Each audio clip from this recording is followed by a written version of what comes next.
दोस्तों आज की दुनिया पर सोने का क्रेज है। आजकल सोने की चाय, सोने के बिस्कुट तक फैशन का ट्रेंड आ चुका है। क्योंकि जब बात सोने की आती है तो बहुत से लोग अपना काला धन छुपाने के लिए सोना खरीद लेते हैं। जैसा कि आपने नोटबंदी के टाइम पर देखा होगा। जैसा कि आपने हाल ही में रिलीज हुई फिल्म KGF 2 देखी है, जो पूरी की पूरी इस सोने की खदान पर ही बेस है।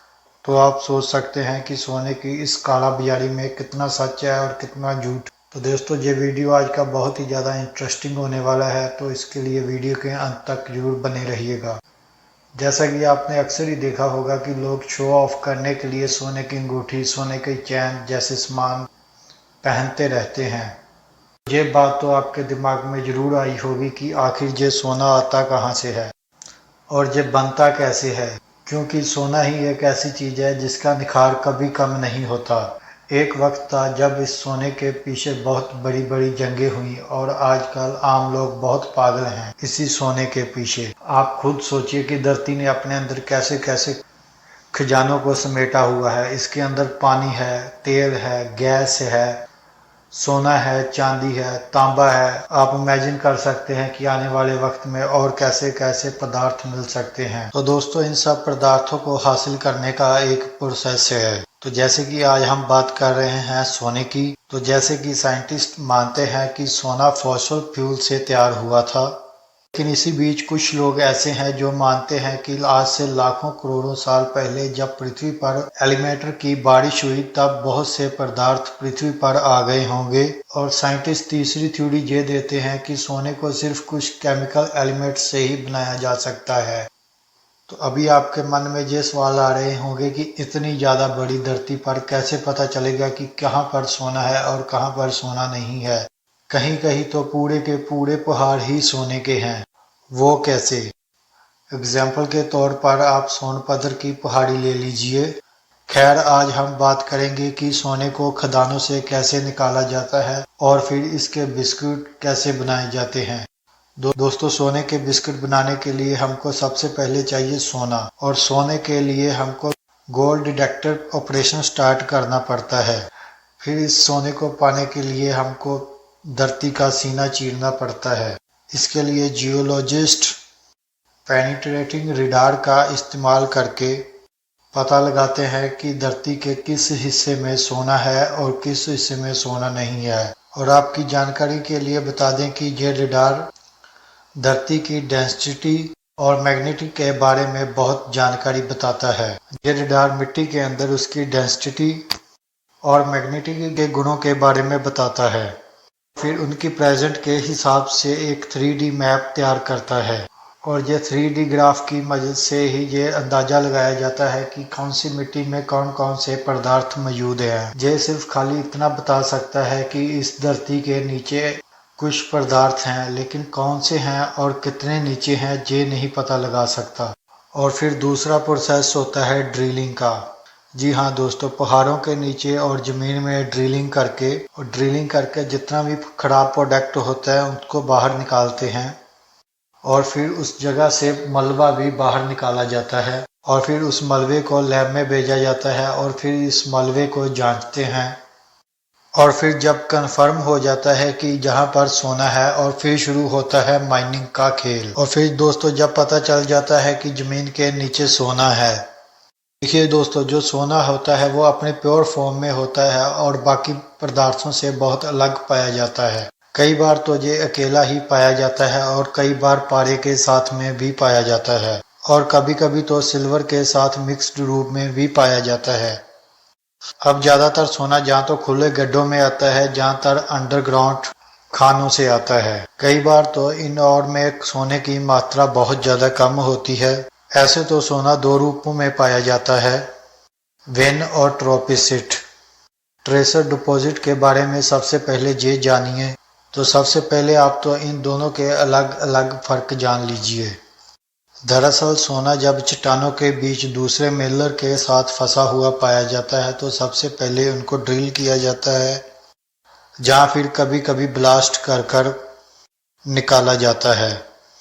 और किस किस पत्थर को तोड़ना है इसकी जांच जियोलॉजिस्ट करते हैं। और जो जो पत्थर को तोड़ा हुआ होता है उनके अंदर डायनामाइट रखकर उस चट्टान को एक धमाके के साथ उड़ा दिया जाता है। करीब 350 से 500 की गहराई तक करीब 1 टन पत्थर निकाला जाता है और पूरे दिन में करीब 300 टन तक मलबा बाहर निकालते हैं। ऐसी सिचुएशन में सोना किसी एक जगह पर जमा तो नहीं होता और सोना छोटे छोटे टुकड़ों के रूप में मूव करता रहता है। और इसके बाद आता है ट्रेसर डिपॉजिट।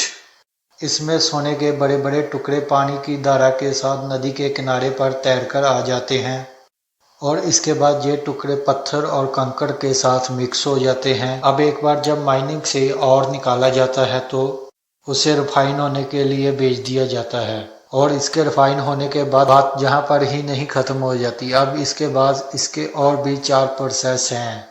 अब इसके 4 प्रोसेस किस टाइप पे करने हैं वो डिपेंड करता है कि और की पिसाई है कैसी। दोस्तों अब सबसे पहले इन 4 प्रोसेस के बारे में जान लेते हैं। सबसे पहला है गोल्ड फ्लोटेशन। इस प्रक्रिया में गोल्ड को बारीक करना होता है, जितना हो सके ज़्यादा से ज़्यादा बारीक करना होता है। इस पिसे हुए सोने की साइज माइक्रोमीटरों में होती है। अब उसके बाद सोने को उसके बोर्ड से अलग करने के लिए बहुत सारे तरह तरह के केमिकल का इस्तेमाल किया जाता है। उसके बाद सोने के और को एक मिक्सचर में डालते हैं, क्योंकि अब इस मिक्सचर में बहुत सारे केमिकल होते हैं तो इसमें जाग बनने लगता है। इसके बाद काम आता है कलेक्टिंग एजेंट का। फिर कलेक्टिंग एजेंट इसको सोने के साथ जोड़कर एक फॉर्म तैयार करता है जो एयर बबल के साथ स्टिक होती है और फिर धीरे धीरे कर कर जितने भी सोने के पीसेस हैं वो एयर बबल के साथ चिपकना शुरू कर देते हैं। और जैसे जैसे सोना इन बबल के साथ चिपकता जाता है ये बबल्स ऊपर की ओर तैरना शुरू कर देते हैं और फिर लास्ट में इन बबल्स को सोने के साथ अलग कर लिया जाता है। गोल्ड फ्लोटेशन के बाद प्रोसेस है गोल्ड साइंडेशन का। इसमें हाइड्रोमेट्रिकल तकनीक के जरिए बोर को गोल्ड के साथ केमिकल और पानी की मदद से अलग कर दिया जाता है और फिर उसे इस साइनेट के टैंक में रख दिया जाता है। इस टैंक में फिर जिंक को डाला जाता है। जिंक की वजह से उसमें केमिकल रिएक्शन शुरू हो जाता है और लास्ट में सोना उस बोर से अलग हो जाता है। इसके बाद एक और अलग मिक्सचर तैयार करके सैनानाइड को गोल्ड से अलग कर दिया जाता है। तीसरा है एल्यूमिनेशन। गोल्ड बोर से शुद्ध सोना हासिल करने के लिए बोर को अच्छी तरह से धोया जाता है और फिर उसको उस मिल में और को पानी के साथ छोटे छोटे कणों में पीस लिया जाता है। उसके बाद और को प्लेटों के ऊपर पारे की परत चढ़ी हुई से गुजारा जाता है। सोना और पारा मिलकर अलवगन बनाते हैं, इसलिए इस प्रक्रिया को एल्यूमिनेशन नाम से जानते हैं। एक बार अलमगर बन जाने के बाद इसको तब तक गर्म किया जाता है जब तक इसका पूरा गैस बनकर उड़ नहीं जाता और पीछे खाली बच जाता है सोना। और पारे की गैस जैसा कि आप जानते हो कि बहुत ज़्यादा जहरीली होती है और इसीलिए इस गैस को निकालते टाइम बहुत ज़्यादा सावधानी को बरता जाता है। कार्बन इन पल और इस प्रोसेस में भी साइनाइड का ही यूज़ होता है। इस प्रोसेस में सोने को बोर से अलग करने के लिए जिंक की जगह कार्बन का यूज़ किया जाता है। इसमें सबसे पहले और को पानी के साथ मिलाकर एक पल्प तैयार होता है और फिर इसमें एक साइनाइड को ऐड किया जाता है। उसके बाद इस मिक्सचर में कार्बन को डालते हैं। कार्बन डालने के कुछ देर बाद इस पल्प को कार्बन से अलग कर लिया जाता है और फिर उसे गर्म सॉल्यूशन में रखते हैं। सॉल्यूशन वो होता है जो सोने को उसकी ओर से अलग कर देता है। इसी प्रोसेस से गुजरने के बाद अलग अलग वेट और क्वालिटी का बनता है गोल्ड बिस्किट। तो अभी आपने दोस्तों जाना कि गोल्ड कैसे बनता है। फिर जैसे आपको तो पता ही है कि गोल्ड की शुद्धता को परखने के लिए इसके कैरेट का इस्तेमाल किया जाता है और फिर इन्हीं सोने की ईंटों और बिस्किट से बनाई जाती है गोल्ड की अलग अलग तरह की ज्वेलरी। दोस्तों आपको ये जानकर हैरानी होगी कि सोने की प्रोडक्शन में सबसे आगे चीन है। चीन हर साल करीब 368 टन सोना देता है। तो दोस्तों जैसा कि अभी आपने जाना सोना कैसे बनता है और कैसे सबसे पहले डायरेक्ट किया जाता है, बाद में इसको बिस्कुट और ईंटों के ढांचे में तैयार कर लिया जाता है और लास्ट में बनाई जाती है ज्वेलरी। और भारत में था कोलार फील्ड जो सोने का प्रोडक्शन करता था, लेकिन वक्त के साथ अब ये भी बंद पड़ा हुआ है। अभी तो हाल ही में सोनभद्र के पहाड़ का पता चला है। ज्वेलरिस्ट आने वाले टाइम में अंदाजा लगा रहे हैं कि इसमें से काफ़ी ज़्यादा सोना निकाला जा सकता है। खैर अब इसका काम कब शुरू होगा, सोना कब निकाला जाएगा, इसके बारे में तो कोई कुछ नहीं बता सकता। तो दोस्तों क्या लगता है कि अगर हमारे देश सोनभद्र के पहाड़ से सोना निकाला जाएगा तो क्या हम भारतवासियों को कुछ सोना सस्ता मिलेगा? क्या सोने की कीमतों में गिरावट आएगी? आपको ये जानकारी कैसी लगी और नीचे कमेंट बॉक्स में कमेंट कर जरूर बताइएगा। और ये भी बताइएगा कि सोना निकालने के बाद भारत की स्थिति क्या हो जाएगी। क्या भारत एक डेवलपमेंट कंट्री बन जाएगा सोना निकालने के बाद? ऐसे कई सवाल हैं।